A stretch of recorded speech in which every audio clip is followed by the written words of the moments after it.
120 years ago, in December of 1902, the first ship carrying 121 Koreans seeking a new life overseas left the peninsula and reached the shores of Hawaii.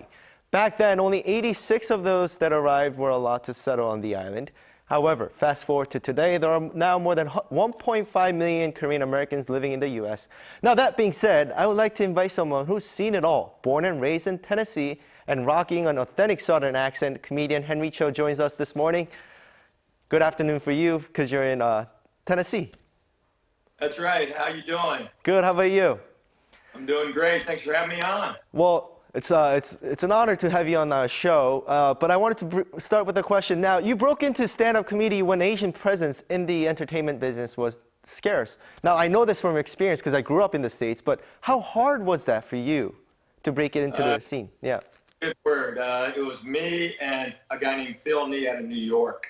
And we were it. And Phil kind of went off on doing other things, but I was it for a long time. And it was difficult. You know, it was kind of weird because no one knew how to take me because, number one, they're not used to seeing an Asian comedian. And then I'm from Tennessee, so that really threw people off on that spectrum also. But just being Asian was the thing that most people couldn't figure out, because no one was doing it back then. I mean, all the young guys now, the only reason they're doing it, they tell me, is because they saw me do it, because they didn't think we were allowed to do it. I mean, we were supposed to be doctors or play the cello. Right, right. Now, do you see a rapid change now with the acceptance of Korean entertainers, now that K-pop is big and Korean movies are, being spread more widely? Oh, yeah. I mean, look at BTS. I mean, my daughter has seen them live probably half a dozen times. I took her to the James Corden show and saw them twice there. She has tickets to P1 Harmony. They're coming to Nashville. She's seen Monster X, and she loves Twice and ITZY and all these. And she wants to, I mean, as a teenager, that's what she wants to do. She can't wait to get in front of JYP. And I mean, it's insane how the acceptance level. If you're in America and you watch television, you will see an Asian actor or actress in a commercial.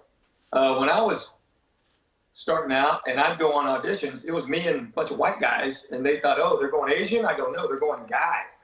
But it just turned, but now it's wide open. So I'm so happy for all those Asian performers, actors, musicians, comedians, because the door's been opened a lot wider than when I started. Right, and I wanted to build off on that because, as I mentioned before, it's been 120 years since the first ship carrying Korean Americans to U.S. left the peninsula. And one sign that Korean American culture has really settled in the U.S. is the fact that people find Korean American comedians sharing their immigrant family experiences funny, right? So do you think comedy has actually broken down some barriers and helped some Korean immigrants to be accepted in the U.S.?